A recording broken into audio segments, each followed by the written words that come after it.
नमस्कार। मैं उम्मीद करता हूँ आप सभी अच्छे होंगे।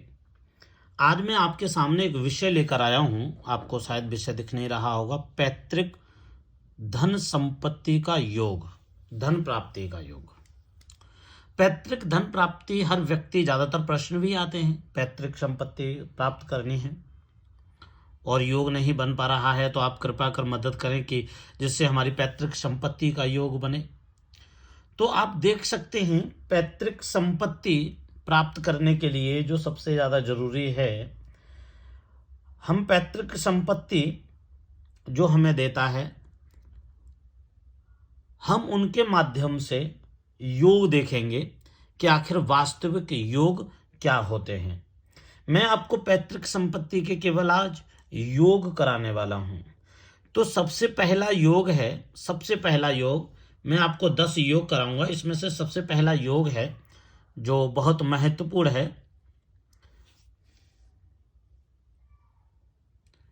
देखिए, सबसे पहला योग है, ये क्या है?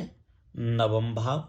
नवम भाव का स्वामी, और यह है एकादश भाव। नवम भाव का स्वामी, एकादश भाव का स्वामी एक साथ युति बनाकर या तो केंद्र में हो या त्रिकोण में। केंद्र और त्रिकोण। केंद्र कौन से हैं? केंद्र देखिए, ये केंद्र हैं, मैं इसमें लिख देता हूं जिससे कि आपके लिए सरल हो जाए। केंद्र, केंद्र,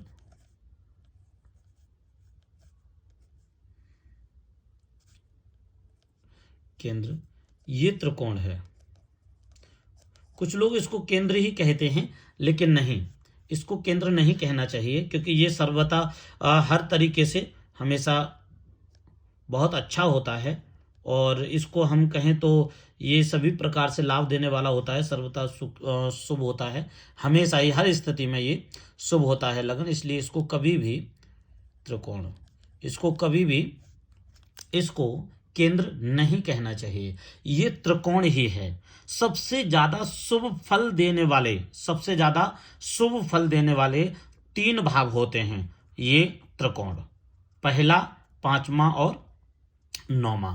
एक और बात, ये ही केंद्र, केंद्र की सबसे ज्यादा महिमा है। केंद्र की एक विशेषता है कि केंद्र आपको सभी प्रकार से सुख, समृद्धि तथा शांति दे सकते हैं, लेकिन ये त्रिकोण के मुकाबले फल नहीं देते। त्रिकोण हमेशा बहुत अच्छा फल देता है। अब मैं आपको विशेष कर बताता हूं कि आप क्या देखें। सबसे पहले किसी व्यक्ति की मान लीजिए पैतृक धन संपत्ति का योग वह जानना चाहता है, तो आप पैतृक संपत्ति का योग, वैसे तो सभी प्रकार की संपत्ति चतुर्थ भाव से ही देखी जाती है। क्या, किससे देखी जाती है? चतुर्थ भाव से। कौन कारक होना चाहिए? मंगल या बृहस्पति। मंगल या बृहस्पति कारक होने चाहिए। तो निश्चित ही हर हाल में, या इस भाव का स्वामी, मान लीजिए इस भाव में सबसे ज्यादा सर्वथा जो ग्रह मान्य होता है वो होता है चंद्र। तो आप यहां पर चंद्र को प्रधानता देंगे। अब आप यहां चंद्र को देख लीजिए, या तो यहां का स्वामी, या यहां का स्वामी यहीं बली हो, या यहां का स्वामी त्रिकोण में चला जाए, धन संपत्ति के योग अपने आप बन ही जाएंगे। लेकिन उसमें भी अब मैं आपको कुछ योग लिखा रहा हूं, आप समझिए, आराम से देखिएगा। धन संपत्ति तथा पैतृक संपत्ति के योग आपको स्पष्ट मैं करा रहा हूं, आप आराम से समझें, आपको बहुत अच्छा लगेगा। आप सबसे पहले देखिएगा, आप जब भी पैतृक संपत्ति देखेंगे तो पैतृक संपत्ति देखने से पूर्व आप देखेंगे इसके कौन से ग्रह बहुत ज्यादा मजबूत हैं। तो सबसे पहले आप देखेंगे इनका नवमेश, नवम भाव में आई हुई राशि। जैसे मान लीजिए कि इसमें आई है मकर राशि, तो मकर राशि का स्वामी शनि हुआ, और इस भाव में मान लीजिए कि मकर के बाद में यहां कुंभ और यहां मीन, यहां बृहस्पति आया। ठीक है, तो मकर, कुंभ, मीन। तो मकर का स्वामी शनि और यहां का स्वामी बृहस्पति एक साथ युति बनाकर यहां बैठ जाएं, या फिर इन भावों में बैठ जाएं।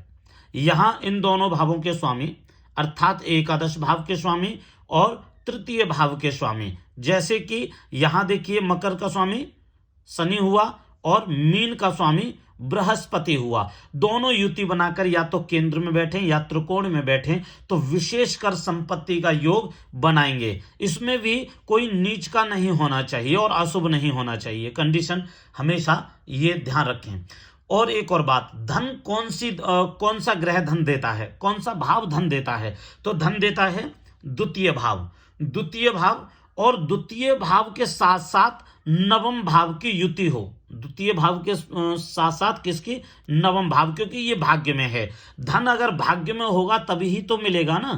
तो धन क्या है, ये धन भाव है और ये क्या है, भाग्य भाव है। इसे हम धर्मेश भी कहते हैं, भाग्येश भी, भाग्य भाव भी कहते हैं। अब भाग्येश और धनेश एक साथ केंद्र या त्रिकोण में युति बनाकर बैठे, समझ में आया, कौन कौन, द्वितीयेश और नवमेश एक साथ युति बनाकर त्रिकोण या केंद्र में बैठे तो आप धन संपत्ति का विशेषकर उसको योग बता दीजिए। ऐसे व्यक्ति को पैतृक धन तथा पैतृक संपत्ति अवश्य प्राप्त होगी ही होगी। दूसरे घर में आप विशेष का ध्यान दें, दूसरे घर में एकादश भाव का स्वामी ना हो, याद रखें इस बात को। द्वितीय भाव में एकादश भाव का स्वामी ना हो, अगर वो होता है तो वो कमी जरूर करेगा, याद रखना।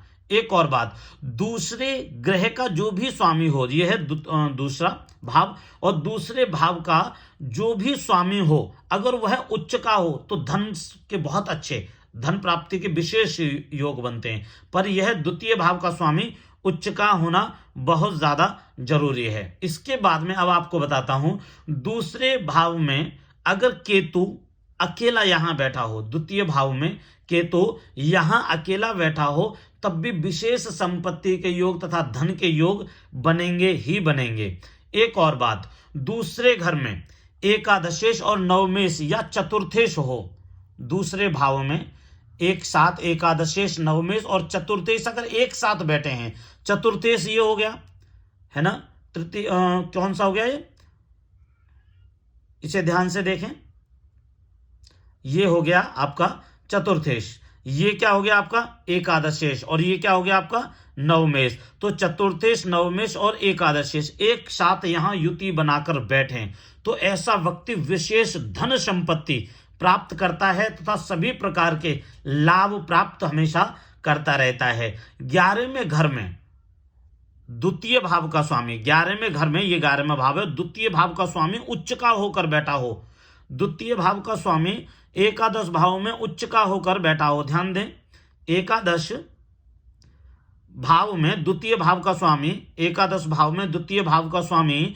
अगर उच्च का होकर बैठा होगा तो भी व्यक्ति को विशेष पैतृक संपत्ति के योग होंगे और पैतृक संपत्ति तथा पैतृक धन उसे बहुत प्राप्त होगा। एक और बात, मैं सबसे महत्वपूर्ण बात बताता हूं, 9वें घर में द्वितीय उच्च का होकर बैठा हो, नवम भाव में द्वितीय उच्च का होकर बैठे तब भी पैतृक संपत्ति के विशेष लाभ प्राप्त होंगे, ध्यान रखना, इसके विशेष आपको लाभ प्राप्त होंगे। अब पंचम भाव में, अब सबसे महत्वपूर्ण भाव ये भी है, पंचम भाव का स्वामी पंचमेश और द्वितीय भाव का स्वामी द्वितीयेश, नवमेश बैठा हो। अब मैं इसको एक बार लगा के दिखाता हूं। यहां पर मान लीजिए, यहां पर वृष राशि है, वृष राशि, तो वृष, मिथुन, कर्क और सिंह, देखें वृष, मिथुन, कर्क और सिंह, तो यहां क्या हुआ, वृष का स्वामी शुक्र हुआ, वृष का स्वामी शुक्र, और ये क्या हो गया, यहां हो गया सूर्य, सिंह की राशि, सिंह राशि, इसका स्वामी कौन हुआ, देखें सिंह सूर्य, और ये कौन सा हो गया, द्वितीय वृष। अब आप ध्यान से देखें, यहां वृष, मिथुन, कर्क, सिंह और इन दोनों का सूर्य और शुक्र एक साथ युति बनाकर त्रिकोण और केंद्र में बैठा हो या फिर किसी भी भाव में बैठकर वह शुभ हो तो निश्चित ही ऐसा व्यक्ति पैतृक धन संपत्ति बहुत प्राप्त करता है तथा जीवन में सदा सुखी तथा प्रसन्न रहता है। अगर यह वीडियो आपको अच्छा लगा हो तो लाइक करें, शेयर करें और हमारा चैनल सब्सक्राइब करना ना भूलें। राधे राधे, जय श्री कृष्ण।